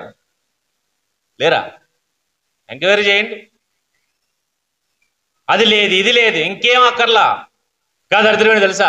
పొరపాటున ఇంట్లో ఏదో అవసరానికి మెళ్ళో ఉన్న బంగారం తీసుకెళ్ళి తాకట్టు పెడితే గొలుసు లేదు, తాడు లేదు, చెవులీలు లేవని చెప్పి ప్రార్థనకు మానేసి ఎగ్గొట్టేసి వాళ్ళు ఉన్నారు. ఎందుకంటే నేను ఏ మొహంతో రాను అంటే, చర్చిలో రాగానే ఏం చూస్తారనమాట, మీ చెవులకు బంగారం ఉన్నాయో ఎత్తడున్నాయో టెస్ట్ చేస్తారు. మీకు అక్కడ గేటు దగ్గర టెస్ట్ చేసేప్పుడు మేము లోపలి అసలు మీ ఆలోచన, చాలా మంది ఆలోచన అంటే అర్థం కాదండి. తాళ్ళు లేదు, మెళ్ళ ఇది లేదు, అది లేదు, చెవులకి అది లేదు, ముక్కుకి ఇది లేదు, కాళ్ళకి పట్టీ లేవని చెప్పి వాటిని వంక పెట్టుకుని మానేసే వాళ్ళు ఉన్నారా లేరా? ఒకవేళ వాళ్ళు మీరే అయితే ఏం చేయాలి? తలకాయ గోడకేసి కొట్టేసుకోండి, బుద్ధాన్ని వద్దు. ఎంతసేపు వీటి కోసమేనా? లేని వాటిని చూసి ఏడుస్తాం, కానీ ఆయన అంటాడు లేని దాని గురించి కాదు. ఏం చేయి? నీకు ఏది ఉందో దాన్ని బట్టి కృతజ్ఞతాస్తులు చెల్లించు. నాకు పట్టు చీర లేదు కాదు, ఉన్న కాటన్ చీరను బట్టి కృతజ్ఞతాస్తులు చెల్లించు. నీ జీవితంలో ఏది లేదో దాని గురించి కాదు, ఏది ఉందో దాని గురించి కృతజ్ఞత చెప్పు. ఏది ఉందో దాని గురించి. గోధుమ రొట్టెలు లేవని ఆయన మానేయలేదు, ఎవ్వల రొట్టెలు ఉన్నాయి చాలు. 1000 మందికి ఒక్కటే ఉందని ఆలోచించలా, 1000 మందికి ఒక్కటైనా ఉందని కృతజ్ఞతాస్తులు చెల్లిస్తున్నాడు. ఇది మనిషి జీవితంలో జరగాల్సింది. మనకి ఎంత ఇచ్చినా, ఎంత ఆయుష్ ఇచ్చినా తృప్తి ఉండదు, ఎంత ఆస్తి ఇచ్చినా తృప్తి ఉండదు. ఎంత ఇచ్చినా దాంతో తృప్తి పొంది దేవుని స్తుతించేవాడు ఆయనకు కావాలి. నేను అనుకుంటూ ఉంటాను, దరిద్రుడైన లాజరు ఉన్నాడట. ఏముంది ఆయనకి? ఒంటి మీద కురుపులు ఉన్నాయి, నాకడానికి కుక్కలు ఉన్నాయి. నేను అనుకుంటూ ఉంటాను, దరిద్రుడు ఏమనుకుంటాడు తెలుసా? ప్రభువా, నా కురుపులు నాకడానికి కుక్కల్నిచ్చిన నీకు కృతజ్ఞతాస్తుతులు చెల్లిస్తున్నా. అవునా? ఏమిచ్చాడు? నా ఒంటి మీద కురుపులు ఉన్నాయి కదా, ఆ కురుపులు నాకడానికి ఏమిచ్చావు? కుక్కల్ని పంపించిన నీకు కృతజ్ఞతాస్తుతులు చెల్లిస్తున్నాను. భక్తుడు అలా ఉంటాడు. ఏమి లేదో కాదు, ఏముందో దాన్ని బట్టి దేవుని స్తుతించడం, ఏముందో దాన్ని బట్టి స్తుతించడం. ప్రభువు కూడా అదే చేస్తున్నాడట, స్తుతిస్తున్నాడు అంటున్నాడు. కృతజ్ఞతాస్తుతులు చెల్లించి కూర్చున్న వారికి వడ్డించాడు. మీరు గమనించండి, ఆయన ఎంత గౌరవం చూడండి. వచ్చిన వాళ్ళందరినీ కూర్చోబెట్టాడు, కూర్చున్న వారికి ఏం చేస్తున్నాడు? వడ్డిస్తున్నాడట. జనం ఎక్కువ అవుతుంది, మనం ఏం చేస్తాం? జనం ఎక్కువైతే ఏంటది? బఫే అంటే ఇక బఫేలో మొత్తం వెళ్ళిపోయి పడిపోవడమే. ఇంకా వడ్డించడాలు ఏముండవు. అక్కడ 2-3 వడ్డిస్తూ ఉంటారు, ప్లేట్ ఇచ్చుకుని ఏం చేయాలి? నిలబడాలి. కానీ ఇక్కడ చేస్తుంది పని ఏంటో తెలుసా? 1000 మంది ఉన్నారట, ఆ 1000 మందికి వడ్డించమన్నాడట. విరిచి వడ్డించారు. ఆ విరిచి వడ్డించిన తర్వాత ఆ ముక్కలన్నీ పోగు చేశారు. ఆ పోగు చేసిన తర్వాత 14వ వచనం, ఆ మనుషులు యేసు చేసిన సూచక్రియ చూచి నిజముగా ఈ లోకమునకు రాబో ప్రవక్త ఈయనే అని చెప్పుకొనిరి అని రాయబడుతుంది. ఈ సూచన చూడగానే వీళ్ళకి ఏమనిపించింది? ఈ సూచన చూడగానే వీళ్ళకి ఏమనిపించింది? ఈ లోకమునకు రాబోయిన ఏంటంటే ఈ లోకమునకు రాబో ప్రవక్త ఈయని. ప్రవక్త, రాబో ప్రవక్త ఏం అర్థం కావాలి? ఏం అర్థం కావాలి? యెహోవా నా కాపరి, మమ్మల్ని కాపాడిన వాడు ఈయన. ఎవరి కాపరి? యెహోవా. ఆయన ఎలా చూడాలి వీళ్ళు? ప్రవక్తగా కాదు, అమ్మో మా కోసం దిగి వచ్చిన దేవుడు ఈయనే అని చూడాల్సిన వీళ్ళు ఎలా చూశారు తెలుసా? ప్రవక్తగా చూశారట. కొంతమంది కళ్ళు సరిగా పనిచేయవండి, ఆయన చూడాల్సినట్టుగా చూడరు. ఎప్పటికీ ఉన్న దరిద్రం అదే. నాటి నుంచి నేటి వరకు ప్రభువును చూడాల్సినట్టుగా చూడం మనం. వాళ్ళు కూడా చోట్ల వాళ్ళు ఏమనుకున్నారు? ఇదిగో రాబోయే ప్రవక్త ఈయన. ప్రవక్త కాదు ఆయన. ఆ క్రియలు, ఆ సూచనలో కనబడాల్సింది ఏంటి తెలుసా? దావీదు గారు రచించిన ఆ మాటను బట్టి యెహోవా నా కాపరి, ఆ యెహోవా ఇదిగో ఈయనే, ఆయనే ఇదిగో ఈ భూమి మీదకి వచ్చాడు ఈయన అని అర్థం చేసుకోవాలి. అర్థం కాలేదట. అర్థం కాకుండా ఏమన్నారు చూడండి, ఎప్పుడైతే అలా అనుకున్నారు 15వ వచనం, రాజుగా చేయుటకు వారు వచ్చి తన్ను బలవంతముగా పట్టుకుంటున్నారు. ఏం చేయడానికి? రాజుగా. ఆయన ఏం చేయాలి? ఏం చేయాలి? మీకు అర్థం కాలేదేమో. మళ్ళీ మరొకటి చెప్పనా? నాకు నిద్ర రాదు. ఏం చేయాలి ఆయన్ని? ఫర్ ఎగ్జాంపుల్, చెట్టు బాగా కాసేసింది అనుకోండి, ఏం చేస్తున్నారు? చెట్టుకి దండం పెట్టేస్తున్నారు అందరూ. ఏం చేసింది? చెట్టు బాగా కాసినందుకు దండం పెట్టేస్తున్నాం. రాయి నుంచి పాలు గారిని అట. రాయి ఏమైపోయింది? ఆ పాలు తాగుతానికి పని చేసినాయా, పని చేయలేదు అనవసరం. వీటికి ఏం గారిని? ఎవడ నుదుటి మేంచో బూడిద రాలిందట. ఏం రాలింది? బూడిద రాలింది. బూడిద రాలినోడు ఏమైపోయాడు? ఆ బూడిద కోసం లైన్లో నుంచుని ఆ బూడిద ఇలా మొక్కలకు రాసేసుకున్నారు. ఆ బూడిద రాలిన మనిషి ఏమయ్యాడు? దేవుడయ్యాడు. ఈయన ముఖం మంచి బూడిద రాలితే దేవుడు అయిపోయాడు. ఇంతమందికి రొట్టెలు పెడితే ఈయన ఏమవ్వాలి? దేవుడు అవ్వాలి. ఆయన ఏం చెయ్యాలి? ఏం చేయాలి? దేవుణ్ణి చెయ్యాలి. దేవుణ్ణి చేయాలనిపించలేదు, మరి ఏం చేయాలనిపించింది వీళ్ళకి? మనం అన్నీ చేస్తాం. చెట్టుని దేవుని చేస్తాం, రాయిని దేవుని చేస్తాం, మనిషిని దేవుని చేస్తాం, గాడిదని, గుర్రాన్ని, కుక్కని, నక్కని అన్నింటినీ చేస్తాం. ఎవరిని చేయరు? దేవుణ్ణి మాత్రం దేవుణ్ణి చేయరు. దేవుణ్ణి చేయలేదంటే మరి ఏం చేయాలనిపిస్తుంది అంటే రాజుని చేద్దాం అనుకున్నారు. ఎందుకో తెలుసా? ఈరోజు ఫ్రీగా పెట్టాడు. రాజుని చేస్తే ఫ్రీగా పెట్టినప్పుడు అడగలేరు. అదే రాజుని చేస్తే రేపొద్దున లైన్లో నుంచి దా పెట్టు పెట్టు పెట్టు అని డిమాండ్ చేయొచ్చు. ఎవరినైతే? రాజునైతే అధికారంతో అడగొచ్చు. ఇదిగో నువ్వు మా రాజువి, ఇలా మాకు రొట్టెలు లేవు, నువ్వు మా రాజువి, మాకు పాలు లేవు, నువ్వు మా రాజువి, మాకు ఇవ్వని రాజు మీద డిమాండ్ చేయొచ్చు. అందుకే ఏం చేద్దాం అనుకున్నారు ప్రభువుని? ఇదిగో ఇలాగే ఉంటే మనం సైలెంట్గా తిని వెళ్ళిపోవాలి. కాబట్టి రాజుని చేస్తే ఏమవుద్ది? రేపు నుంచి సమ్మె చేసేద్దాం. వచ్చి ఏం చేస్తారు? ధర్నా చేసేద్దాం. ఏంటి? ఏం పెట్టకపోతే? రొట్లు పెట్టకపోతే ధర్నా చేసి మరి అడుగుదాం. ఎప్పుడు? రాజుని చేస్తే అధికారం వస్తుంది. ఎవరికి అనుకున్నారు? రాజుకి కాదు, మరి ఎవరికి? వీళ్ళకి వస్తుంది. ప్రభువు మీద డిమాండ్ చేయడానికి ఏం చేద్దాం అనుకున్నారట? రాజుని చేద్దాం అనుకున్నారు. ఈ సంగతి ఆయన ఎరిగి ఏమనుకున్నాడు? దూరం, ఒరే నేను రాజుని కాదు మరి ఎవరిని? నన్ను దేవుణ్ణి చేయాలి.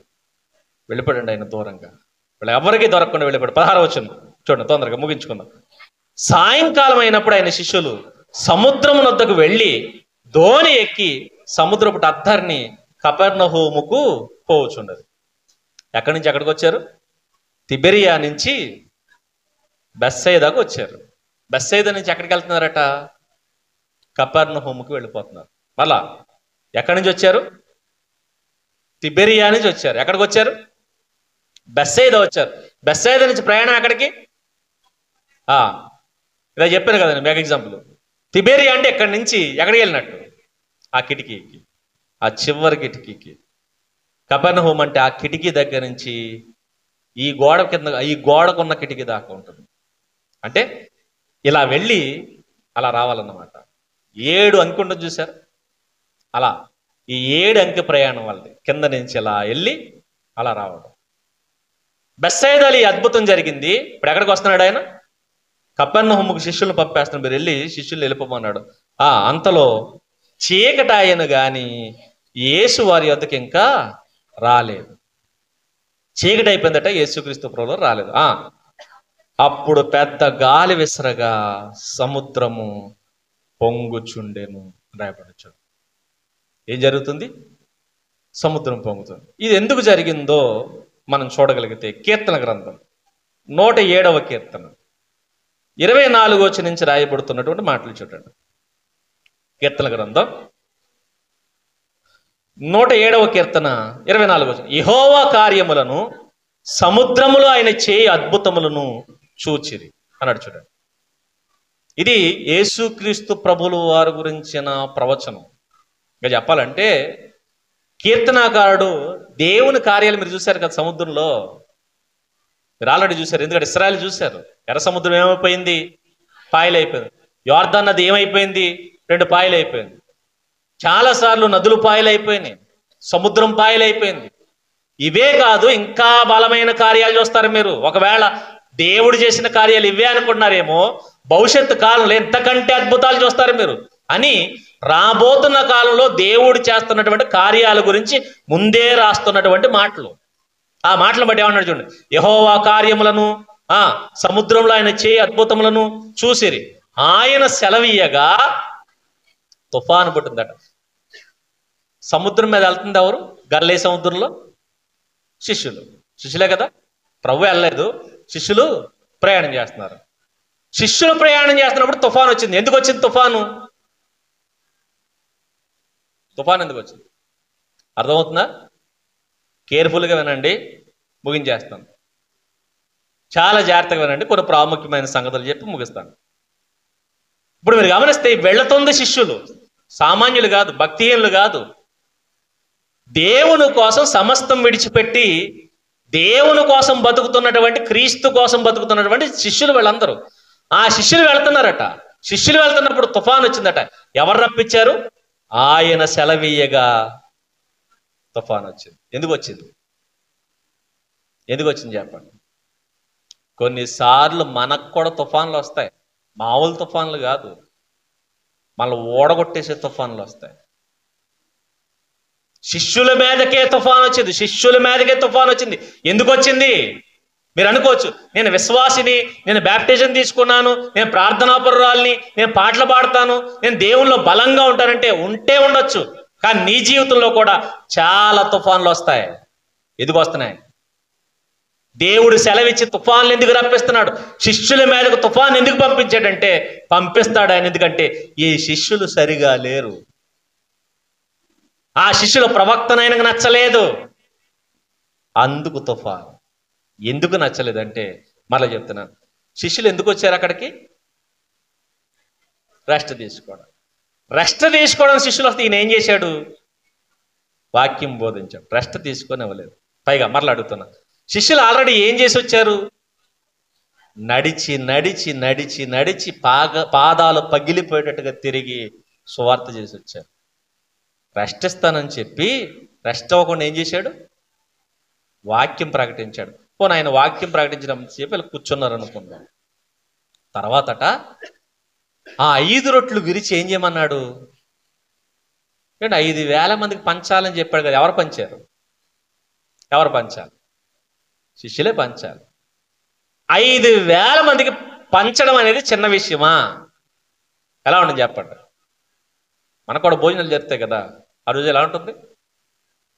ఎలా ఉంటుంది? 5,000 మందికి పైగా వాళ్ళు కూర్చోమన్నాడు. ఎలా? వాళ్ళేమో లాడ్లో కూర్చున్నారు, వీళ్ళు మాత్రం వెళ్ళి వర్కర్లా పనిచేస్తున్నారు. ఏంటి? ఆ రొట్టెట ఒంగొంగిల్లి ఎవరికి పెట్టాలి? ఈ కూర్చున్న వాళ్ళందరికీ పెట్టాలి. ఇస్మాయిల్ అన్న గారు మమ్మల్ని పిలిచారు కదా, సీరియస్గా అయిపోయిన తర్వాత మీ అందరిని అలా కూర్చోబెట్టి మా చేతికి బేసిని ఇచ్చి అందరికి భోజనం పెట్టేమన్నారు అనుకోండి, ఎలా ఉంటుంది? ఎలా ఉంటుంది? ఎలా ఉంటుంది చెప్పండి. పోనీ ఎవరెవరికి పంచాలి లెక్క ప్రకారం? ఆ వచ్చిన మనుషుల చేత శిష్యులకు పెట్టేస్తే బాగుంటుంది. కానీ శిష్యుల చేత ఏం చేయించాడు? 5,000 మందికి రొట్టెలు పంచడమా? వాళ్ళ కూర్చున్నారు, వీళ్ళు పంచుతున్నారు, వాళ్ళ కూర్చున్నారు, వీళ్ళు పంచుతున్నారు. మరలా చెప్తున్నాను, సుమారు ఒక 15,000 మందికి పంచుంటారండి. 15,000 మందికి.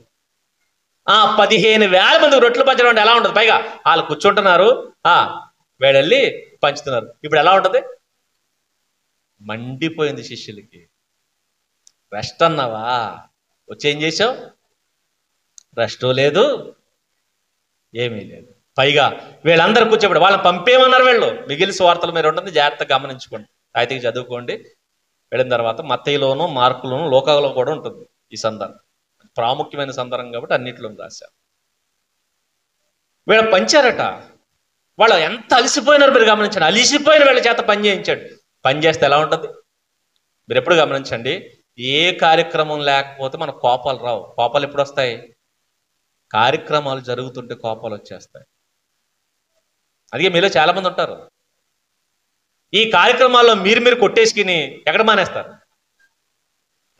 ఆ బ్యాచ్ ఉందా లేదా? ఉందా లేదా? ప్రతి చోట ఉంటారు. నాకు తెలిసి ఖచ్చితంగా మీ దగ్గర కూడా ఉంటారు. ఎందుకుంటారు? ఈ కార్యక్రమాలు జరిగేటప్పుడు, ఏ కార్యక్రమం జరిగితే, ఈ సభలు జరుగుతున్నప్పుడు కావచ్చు, కార్యక్రమాలు జరుగుతున్నప్పుడు కావచ్చు, ఇక్కడ మీకు కోపాలు వచ్చేస్తాయి. వచ్చేసి ప్రార్థన రావడం మానేస్తారు, చర్చ ఎగ్గొట్టేస్తారు. ఎగ్గొట్టేసేసి మళ్ళీ మిమ్మల్ని బతిమాలాల్సింది ఎవరు? మీరు కొట్టేసుకోవడం ఏంటి? పాస్టర్లు వచ్చి బతిమాలడం ఏంటి? మళ్ళీ మిమ్మల్ని బతిమాలవలసింది ఎవరు? పైన ఉన్న సేవకులు వచ్చి బతిమాలు, అమ్మా ఎందుకు మానేసావమ్మా, ఎందుకు రావట్లేదు నాన్న, మీకు వచ్చి దూపాలు వేయాలి. మళ్ళా ఈ సాంబ్రాణి దూపాలు వేస్తే కరిగితే కరుగుతారు, లేకపోతే కరగరు. మీరు కొట్టిన కోపాలు ఎక్కువైపోతే దేవుడికి ఎప్పుడో మండుద్ది. నడి సముద్రంలో తుఫాను వచ్చినట్టు వచ్చేంత గుర్తుపెట్టుకోండి. అక్కడ సముద్రం మీకెక్కడ, అక్కడ సాగరం మీకెక్కడ. చెప్పండి. సంసారంలో తుఫాన్లు వస్తాయి, తెలుసా మీకు? ఏ తుఫాను? మీ ఆవిడ కేకలు అలలైపోతాయి, మీ ఆయన కేకలు అలలైపోతాయి. ఇక్కడ కూడా అల్లలు ఎలా ఉన్నాయి చూడండి. ఆయన సెలవీగా తుఫాను పుట్టెను, దాని తరంగములను పైకెత్తెను, వారు ఆకాశం వరకు ఎక్కుచు అగాధం వరకు దిగుతున్నారు. ఆకాశం అలా ఉందో తెలుసా? అలా వెళ్తుంది. ఆకాశం అంత ఎత్తు ఎగురుతున్నటువంటి అల్ల అలా వెళ్ళిపోతున్నాయి, ఎలా దిగుతున్నాయి, అలా వెళ్తుంది, ఎలా వస్తుంది, అలా వెళ్తుంది, ఎలా వస్తుంది. కొన్నిసార్లు మన జీవితాలు ఎలా వస్తుంటాయి. సవ్యంగా సాగుతుందండి సంసారం, ఈలోగా భయంకరమైన పెను తుఫాను. ఈవిడ వాళ్ళ అమ్మలోంటికి వెళ్ళిపోతుంది, ఆయన ఎటొకటి వెళ్ళిపోతాడు. ఇంకా అయిపోయింది. ఎందుకు వచ్చేసింది? అప్పటి వరకు భక్తిగా ఉన్నారు కదా అంటే ఉంటారు. సరిగా లేకపోతే ఒక భయంకరమైన తుఫాను వస్తుంది. అప్పటి వరకు ప్రేమించే మీ భర్త మిమ్మల్ని ప్రేమించడు. అప్పటి వరకు మీ మాట విని మీకు లోబడే భార్య మీ మాట విని. ఎందుకు? నీ ప్రవర్తన సరిగా లేకపోతే ఆయన సరిచేయడానికి ఒక తుఫాను రప్పిస్తాడు. ఆయన సెలవిచ్చాడట. ఆ అలలు ఆకాశం వైపు ఎగురుతున్నాయట, మరలా అగాధం వైపుకు దిగుతున్నాయట. శ్రమ చేత వారి ప్రాణములు కరిగిపోయి. దేని చేత? శ్రమ ఎక్కువైపోయింది. ఎందుకంటే ఇప్పుడు నావ ఎక్కడ దాకా ఎక్కించాలి? అలా ఎక్కిస్తాడు, మళ్ళా ఇలా దిగుతారు. ఎందుకు? ఎక్కడ ఉంటుంది? ఎక్కడికి వెళ్తే అక్కడే ఉంటుంది. ఇక్కడ అల్లొచ్చింది, ఇలా ఎక్కి మళ్ళీ ఎక్కడ దిగుతుంది? ఇక్కడే దిగుతుంది. ఎక్కడికి వెళ్దు అక్కడే దిగుతుంది. ఎక్కడికి వెళ్తుంది? నడిపారు. సాయంత్రం చీకట పడక ముందు మొదలైన వీళ్ళ ప్రయాణం. తెల్లవారుజాము 4 అయిందట. 4వ జాము, తెల్లవారు 4వ జాము వరకు ఎక్కడికి వచ్చారు తెలుసా? 2 కోసుల దూరం నడిపించారట. అంటే 5 కిలోమీటర్లు. ఇంకా చెప్పాలంటే బెత్సైదా నుంచి కపెర్నహూముకి 10 కిలోమీటర్లు. 10 కిలోమీటర్ల దూరం ఉంటే వీళ్ళు ఎన్ని కిలోమీటర్లు నడిపారు? 5 కిలోమీటర్లు నడిపారట. ఏ జాము వరకు? 4వ జాము. అంటే సాయంత్రం 6 గంటలకు మొదలు పెడితే ప్రయాణం 6ంటికి అనుకోండి. ఇంకా 6 గంటలకు ముందే మొదలు పెట్టుంటారు.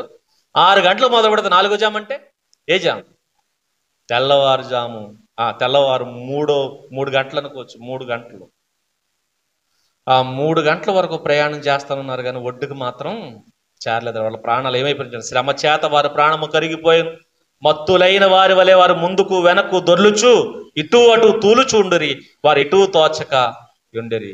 చూడండి, ఇంకా చెప్పాలంటే తాగేసినోడు అయిపోతాడు చూసారా, బాగా అలసిపోయినాడు ఏమైపోతాడు చూసారా, తూలిపోతూ ఉంటాడు. తాగినోడు ఎలాగైతే తూలిపోతాడో శరీరం మొత్తం అలిసిపోయిన వాడు కూడా తూలిపోతాడు. శిష్యులు సముద్రంలో ఏమైపోతున్నారు ఇప్పుడు? ఏమి ఇంజిన్ బోట్లు కాదు, ఏ బోట్లు? చేత్తో నడిపే బోట్లు, తెడ్లేసికి నడిపే బోట్లు. తెల్లవార్లు తెడ్డి ఏసి ఏసి ఏసి ఏసి ఒళ్ళు అలిసిపోయింది. ఇంకా చివరి స్టేజ్కి వచ్చేసారు, ఓపికలు లేవు, పడిపోతున్నారు. ముట్టుకుంటే పడిపోయేటట్టు అయిపోయారు. అప్పుడు గుర్తొచ్చేటట్టు ఎవరికి? శ్రమకు తాళలేక వారు యెహోవాకు మొరపెట్టారు. మీరు గమనించండి, శిష్యులకి మనకున్న తేడా ఏంటో తెలుసా? అలిసిపోయి నలిగిపోయిన వాళ్ళు ఏం చేశారు? మొరపెట్టారు. మనమైతే ఏం చేస్తాం తెలుసా? ఒకవేళ అదే నావలో మనం ఉంటే ఏం చేస్తాం చెప్పండి? ఈ బతికే కన్నా తక్కువ దెయ్యంగా మనకు ఐడియా ఇస్తాడు. ఏంటది? దూకే అంటాడు, అంతే. నావలోంచి పుట్టుకుని దూకేస్తాం. మన బతకాలని ఉండదు మనకి. మరి ఏం చేయాలి? ఈ శోధన తప్పించుకుందాం, ఈ శ్రమను తప్పించుకుందాం, దేవునికి మొరపెడదాం, ప్రార్థన చేద్దాం, ఆయన వస్తాడు, రక్షిస్తాడు, ఇవేమి ఉండవు. మరి ఏం చేద్దాం? దూకే అని చెప్పి దూకేస్తాం, అంతే. శిష్యులు నలిగిపోయిన తాట రాలేదట. వాళ్ళకి ఏమొచ్చింది? నా ప్రభు ఉన్నాడు, కాపాడతాడు. ప్రార్థన అప్పుడు చేశారట, ప్రభువా తప్పైపోయింది. మీరు గమనించండి, రొట్టెలు పంచి పెట్టేటప్పుడు ఎక్కువ శ్రమ పడ్డారా, సముద్రంలో ఎక్కువ శ్రమ వచ్చిందా? సముద్రంలో ఎక్కువ శ్రమ. దేవుడు మీకు ఇచ్చిన చిన్న పనికి మీరు మూలుక్కున్నారో, బయట పెద్ద ఉంటుంది, పిండేసి ఆరేసేస్తాడు ఆయన, మామూలుగా ఉండదు. చాలా మంది చిన్న వాటికి నలిగిపోతుంటారండి. చిన్న వాటికి. దేవుని పనిలో చిన్న వాటికి నువ్వు నలిగిపోయావో, బయట పెద్ద తుఫాన్ రప్పిస్తాడు, దాన్ని ఈదలేక చచ్చిపోతావు.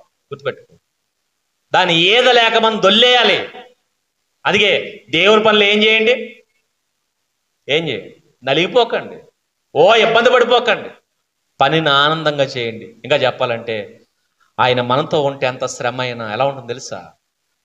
నా భారము తేలిక, నా కాడి సులువు. నా కాడి సులువుగా ఉంటుంది, నా భారం తేలికగా ఉంటుంది. ఆయన పని చేసినట్టు ఉండదు, చాలా హాయిగా ఉంటుంది. వీళ్ళ పంచి పెట్టడానికి నలిగిపోయారు. సముద్రంలో శ్రమకి మత్తును వలె తూలిపోయారట. ఆ పని కష్టం కాదు, ఆయన మనతో ఉంటే చాలా సుఖంగా ఉంటుంది. వెంటనే మొరపెట్టారట, ఆయన వచ్చాడట. వచ్చి ఏం చేశాడు? వారు తప్పించాడట. ఆయన తుఫాను ఆపివేయగా దాని తరంగములు అణిగిపోయాయి. నెక్స్ట్, అవి నిమ్మళమైనవని వారు సంతోషించిరి. వారు కోరిన రేవునకు ఆయన వారిని నడిపించారు. ఏం చేశాడు? ప్రభువా మేము కపెర్నహూము వెళ్ళాలి అనగానే ఆ కపెర్నహూముకు నడిపించాడట. ఎలా నడిపించాడు?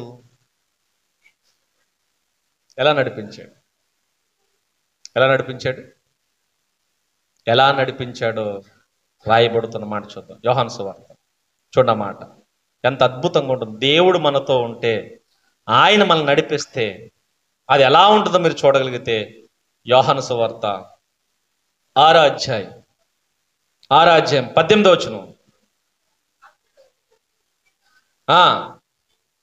సముద్రం పొంగుచుండెను, వారు ఇంచుమించు 2 కోసుల దూరము దోణి నడిపిన తర్వాత యేసు సముద్రం మీద నడుచుచు తమ దోణి దగ్గరకు వచ్చుడు చూచి భయపడ్డారట. అలలు ఆకాశమంత ఎత్తిగురుతున్నాయి. ప్రభు ఎలా వస్తున్నాడు? ఆ అలల మీద నడుచుకుంటూ వచ్చేస్తున్నాడు. మీరు గమనించండి, ఆరిపోయిన సముద్రం మీద నడవడం కాదు గొప్ప, ఏది? ఆకాశమంత ఎత్తిగురుతున్న అలల మీద నడుచుకుంటూ వస్తున్నాడు. మీరు అందుకే ప్రభు సముద్రం మీద నడవలేదు, మరి ఎక్కడ నడిచాడు? తుఫాను మీద నడిచాడు. భయంకరమైన తుఫాను మీద నడిచాడు. ఆ అలలు ఆకాశం అంత ఎత్తు. ఇంకా చెప్పాలంటే మన పరిభాషలో చెప్పాలంటే రాకాశ అలలు అంటారే, ఆ రాకాశ అలల మీద నడుచుకుంటూ వస్తున్నాడు. కింద దోణిలో ఉండి శిష్యులు అలా చూస్తున్నారు. అలలు ఎక్కడ ఉన్నాయి? ఆకాశమంత తిగురుతున్న అలల మీద అలా నడిచొస్తుంటే శిష్యులు అలా చూశారట. చూసి భయపడ్డారు.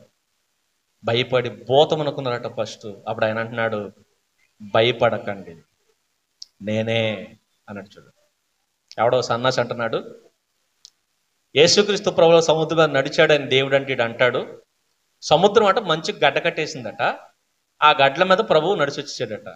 ఈడు అక్కడ ఉండి చూసినట్టు చెప్తుంటారు వాళ్ళందరూ. ఒక్కొక్కటి మైకెట్ కొట్టేయాలండి. ఒక్కోసారి మామూలుగా మంటెక్కదు. ఏంటి గడ్డగడేసిందట, ఆ గడ్డల మీద నడిచి వచ్చేసాడు. నువ్వు చూసావా? ఒరే, ఆ రోజు గడ్డగట్టే తుఫాన్ రా దరిద్రుడా. తుఫాన్ అన్న సంగతి వీడికి ఇది కనపట్లేదు, మరి ఏం కనపడుతుంది? సముద్రం గడ్డ కట్టేసింది, గడ్డల మీద నడిచి వెళ్ళిపోయాడు. ఈ పనికిమాల కవులని చెప్తారు, జాగ్రత్త గుర్తుపెట్టుకోండి. మధ్యకాలంలో ఈ సోషల్ మీడియాలు ఇవన్నీ ఎక్కువైపోయి ఇలాంటి అబద్ధాలన్నీ పుంకాలుగా బైబిల్ గురించి మాట్లాడుతున్నారు, ప్రభు గురించి. నమ్మకండి. ఆ రోజు ఏంటి? తుఫాను మీద నడిచి వచ్చాడు ఆయన. తుఫాను మీద నడిచి వచ్చాడు. ఇలాంటి దిక్కుమాల దరిద్రులు ఉంటారని ఆ రోజు శిష్యుడు పేతురు గారు అన్నాడు, ప్రభువా నువ్వే అయితే నన్ను ఏం చేయి, నీలా నన్ను కూడా నడిపించు అన్నాడు. రా నడిదిగానన్నాడు, నడిపించాడు. పేతురు గారు ఏమైపోయారు? మురిగిపోయారు. మరి గడ్డ అయితే మొలకూడదు కదా, అది మంచి గడ్డ అయితే ఎవరు మొలకూడదు? పేతురు గారు మరి ఎందుకు మునిగిపోయాడు ఆయన? ఆ రోజు గడ్డలు లేవు, మరేముంది? తుఫాను, భయంకరమైన తుఫాను. ఆ తుఫాన్లో నడిచి వస్తున్నాడండి. ఒక్కసారిగా షాక్ అయిపోయారు. ఈయనెవరు? ఈ అలల మీద నడుస్తున్న ఈయనెవరు? వాళ్ళ నోట మాట లేదు. ఎవరు ఈయన అంటే వెంటనే భయపడి చెప్తున్న మాట చూడండి. వాళ్ళట ఏం చేశారు చూడండి. కనుక ఆయనను దోణి ఎక్కించుకొనుటకు వారు ఇష్టపడ్డారు. ప్రభువా నువ్వు దయచేసి వచ్చి మా దోణి. ఇప్పుడు నేను అడుగుతున్నా, దోణి ఎవరికి కావాలి? శిష్యులకు కావాలి. ప్రభువుకి ఏం కావాలి? ఆయనకు దోణి ఏం అవసరంలా. మరేంటి? ఆయన అవసరమైతే అలల మీద నడిచి వెళ్ళిపోగలడు. దోణి నీకు కావాలి. దోణి లేకపోతే నువ్వు మునిగిపోతావు. వాడు అందుకని, ప్రభువా నువ్వు నడిచి వెళ్ళిపోతావు, నీకు ఆ శక్తి ఉంది, కానీ నువ్వు దోణి ఎక్కడ? ఎవరికి అవసరం? మాకు అవసరం. దయచేసి వచ్చి నువ్వేం చేయి, దోణి. చాలా మంది అనుకుంటాం అంటే, మన ఇంటి దగ్గర ప్రార్థన పెట్టి నేను దేవుడికి అవసరం అనుకుంటావు. నువ్వు మారడం దేవునికి అవసరం కాదు. నీ జీవితంలోనికి ఆయన రావడం నీకు అవసరం. నువ్వు ఆయన దగ్గర రావడం ఆయనకు అవసరం కాదు.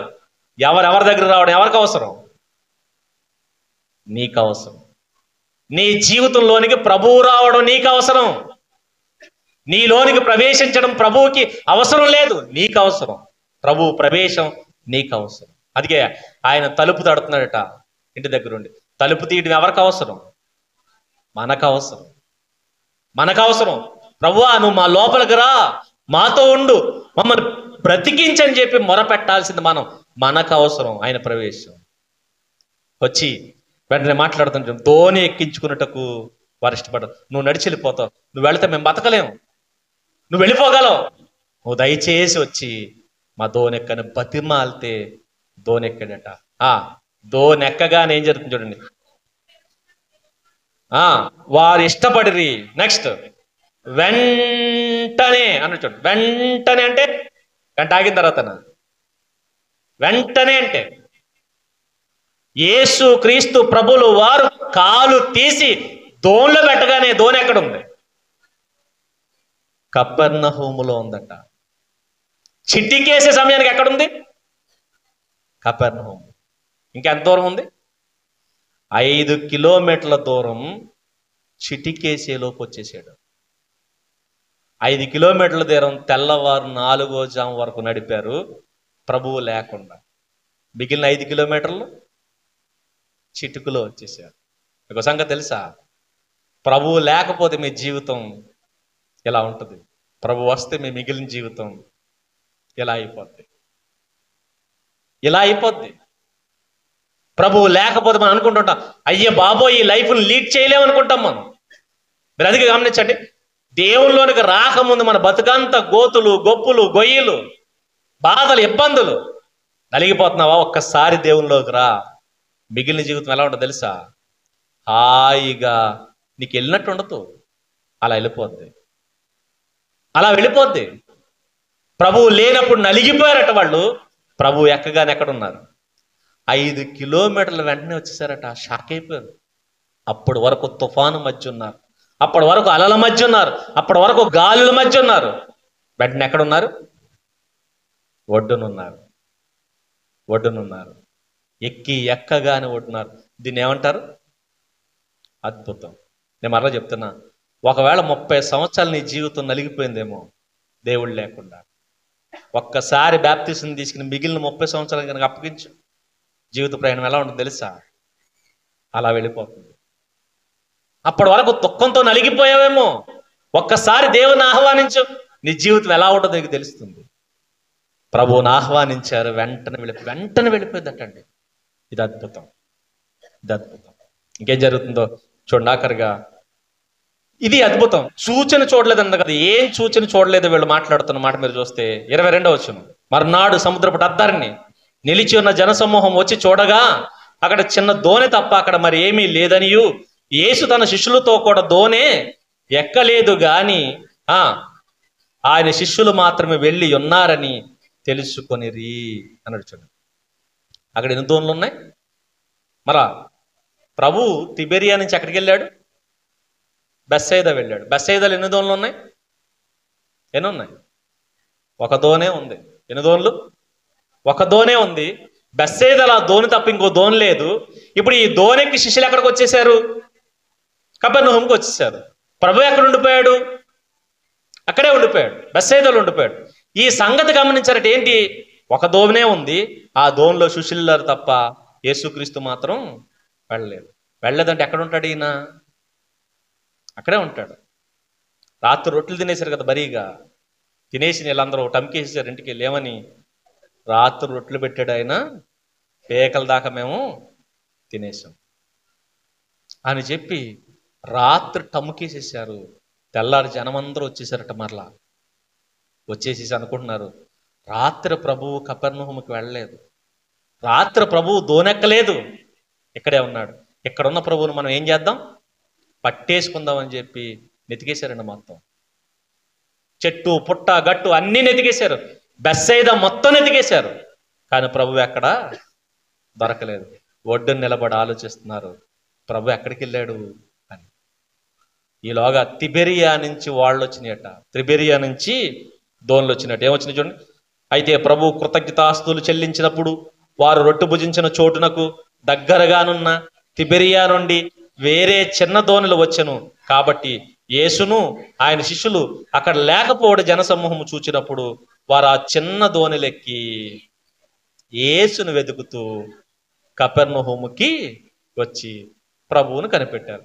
ఇప్పుడు వచ్చి రాగానే ప్రభువు కనబడ్డాడు. ఎక్కడ కనబడ్డాడు? కపెర్నహూములో కనబడ్డాడు. వచ్చి రాగానే ఏ ప్రశ్న అడగాలి? ఇప్పుడు వెళ్ళు ఏ ప్రశ్న అడగాలి? మళ్ళా చెప్తున్నాను. తిబెరియా నుంచి బెత్సయిదా వెళ్ళాడు, ఒకే ఒక్క దోణిలో వెళ్ళాడు. అక్కడ దోణేమీ లేదు. ఆ దోణిలో శిష్యులు వచ్చేసారు. ప్రభు అక్కడే ఉన్నాడు. ఆ సంగతి వెళ్ళి చూశారు. దోణి వెళ్ళిపోయింది. బెత్సయిదాలో ఉంటాడు ఎదిగితే బెత్సయిదాలో లేడు. ఎక్కడున్నాడు ఆయన? కపెర్నహూము. దోణి ఎక్కకుండా కపెర్నహూము వచ్చాడు కదా ఈయన.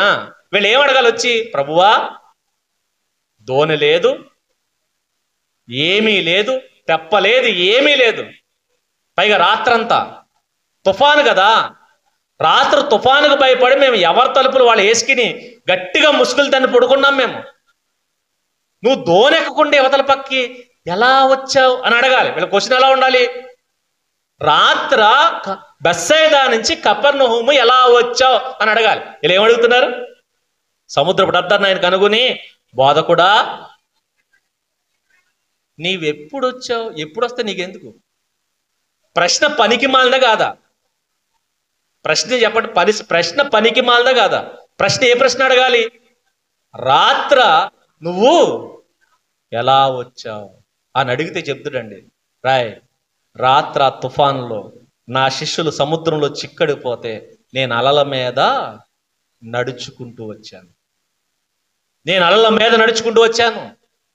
ఇదిగో 5 కిలోమీటర్ల దూరం తెల్లవారు 4వ జాము వరకు నా శిష్యులు నలిగిపోతూ తోలుతుంటే ఆ 4వ జాము నేను వెళ్ళి ఆ తుఫాన్ అని చేసి దోనెక్కాను.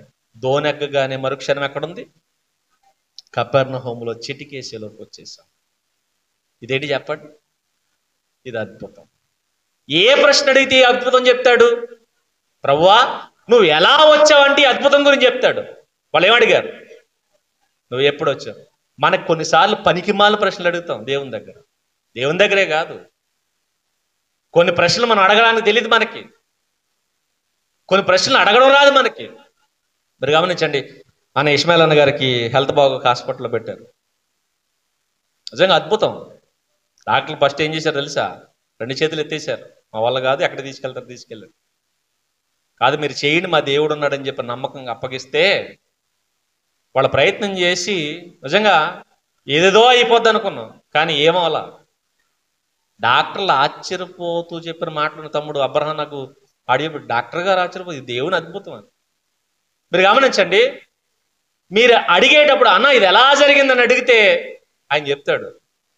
ఎప్పుడు జరిగిందని అడిగితే ఆ రాత్రి జరిగింది, మేము ఏం చేసాం, ఆ రాత్రికి రాత్రి హాస్పిటల్కి. టైంతో నీకేం పని? పనికిమాల పని. ఎప్పుడు చూసినా ఎప్పుడు జరిగింది, ఎప్పుడైతే నీకెందుకు? నువ్వు అడగాల్సిందేంటి? ఎలా ఎలా అని అడిగితే దేవుని ఆశ్చర్య కార్యాలు పొంకాలుగా చెప్తారు మీకు. మనం అడిగేదండి తెలుసా? ఎప్పుడు జరిగిందండి ఇది? ఎప్పుడు జరిగితే ఏం చేస్తా చెప్పు. ఎప్పుడు జరిగింది, టయాలు కావాలి మనకి, ఏం అక్కర్లేదు.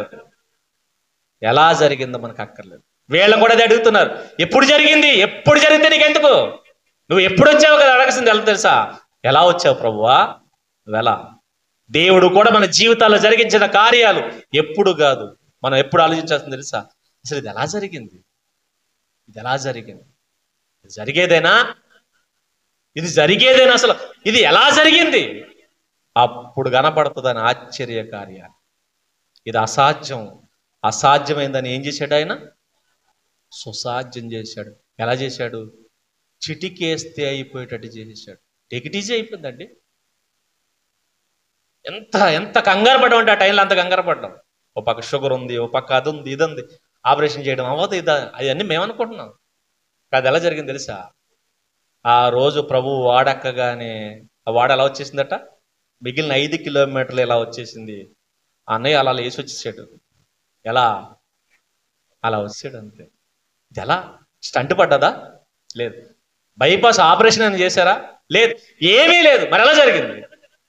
అది అలా జరుగుద్ది అంతే. ఎలా జరిగింది? ఇది ఆయన ఆశ్చర్య కార్యం. ఆయన ఆశ్చర్య కార్యాలు మీరు వినాలంటే అడగండి. ఎవరైనా సరే కృతజ్ఞత కూడుకు పెట్టుకుంటే ఎప్పుడు పెట్టుకున్నారండి అని అడగండి. ఏమడగాలి? ఎందుకు పెట్టుకున్నారండి అని అడగండి. పలానందుకు. అది ఎలా జరిగింది అని అడగండి. అప్పుడు చెప్తారు, ఇలా ఉండేది దేవుడు ఎలా జరిగించాడు.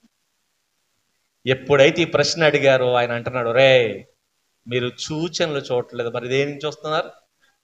రొట్టెలు కావాలరా మీ అందరికి. ఎప్పుడైనా ఎందుకు అడిగారు తెలుసా? ప్రభువా తెల్లారి పొద్దున వచ్చేసాం, మేము బ్రేక్ఫాస్ట్ కూడా ప్లాన్ చేసుకోలేదు. ఏంటికు? రాత్రి తినేళ్ళిపోయారు కదా, పొద్దున్నే ప్రభు దొరికేస్తే ఏం చేద్దరు?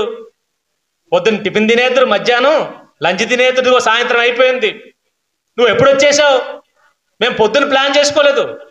నువ్వు పొద్దున్నే దొరుకుంటే టిఫిన్ దగ్గర నుంచి మొదలెడతావు. ఎందుకంటే రాత్రి ఎట్టావు కదా, రాత్రి సరిగ్గా తినలేకపోయాం, ఎందుకంటే చీకటి అడిపోయింది కదా. మరి ఇప్పుడు అయితే ఎప్పుడు మొదలెడతాం? పొద్దున్నే చీకటితో మొదలెట్టేది. ఇక ఆయన పని చేస్తుంటే ఏం చేస్తారు? రాత్రి సరిగా తినక 12 గంటలు మిగిలిపోయినాయి. కానీ ఈరోజు ఏం చేద్దాం? రాత్రి సరిగా పట్టుంటా 12 గంటలు మిగిలిపోయినందుకు ఫీల్ అయిపోంటారు వీళ్ళు. అవి కూడా మింగేస్తే వదిలిపోనని. ఈ రోజు ఆ శాంసవ్ నీకు ఏం చేస్తాం? పొద్దున్నే వచ్చేసారట, వచ్చి అడుగుతున్నారు, ఎప్పుడు వచ్చేసావు? ఎంత దరిద్రం చూడండి, ఎంత దరిద్రం చూడండి. అందుకే అన్నాడు, రొట్టెల కోసం చేస్తున్నారు ఎందుకురా? రొట్టెల కోసం చేస్తున్నారు ఎందుకు? నా సూచన మీకు కనపట్లేదా? నేనేమిస్తానో తెలుసా? నిత్య జీవమును అనుగ్రహించేవాడు. నిత్య జీవం. ఆ నిత్య జీవం కోసం అక్షయమైన ఆహారము కోసము కష్టపడండి. క్షయమైపోయే ఆహారం కోసం కష్టపడకండి. అక్షయమైన ఆహారం కోసం కష్టపడండి. దానికోసం వెతకండి. దీనికోసం ఎందుకు? ప్రభువు దగ్గరికి ఎప్పుడు వచ్చినా మీరు గుర్తుపెట్టుకోండి, ఇవన్నీ ఆయన సూచనలు. మీ జీవితంలో ఎన్ని అద్భుతాలు ఆయన చేసినా ఒకటే సూచన, ఆయన సర్వశక్తుడు, సర్వాధికారి అని గుర్తించి, దేవా మా జీవితం ఇవే కాదు, మాకేం కావాలి? నీ నిత్య జీవం కావాలి. అలా శక్తిని గమనించి ప్రభువుతో కొనసాగండి. ఆయన శక్తిని చూసినప్పుడు ఆయన అంటాడు, మీరు నా కోసం వచ్చారు, నా శక్తిని గమనించి వచ్చారు కాబట్టి మీరు నా పిల్లలు అంటాడు. లేదా ఆయన మాట్లాడే తెలుసా, మీరు అవసరాల కోసం వస్తున్నారు తప్ప నా కోసం మాత్రం కాదు. కాబట్టి దేవుని పిల్లలుగా ప్రతి క్షణం మీ మనసులో గుర్తుపెట్టుకోవాల్సింది తెలుసా, దేవా నీ శక్తిని మేము చూస్తున్నాం, ఆ శక్తిని మాకు కనపరచు. మా అవసరాలు కాదు, మనకున్నా లేకపోయినా. ఇంకా చెప్తున్నాను, మీకు ఏముంటే దాంతో తృప్తి పడండి. సంతృప్తి కలిగిన భక్తి, సంతుష్ట సహితమైన భక్తి, ఆ భక్తి గొప్పది. నీకు ఏదిస్తే దాంతో తృప్తిపడు. ప్రభు శక్తిని చూడు. ఆ శక్తిని చూస్తున్నప్పుడు ఆయన ఆనందపడతాడు. 2 చేతులు చాపైన అంటాడు, రండి, ఇదే కాదు మీకు నిత్య జీవం కూడా నేను అనుగ్రహిస్తాను. అలా దేవాతి దేవుడు మనందరికీ దయచేయునుగాక.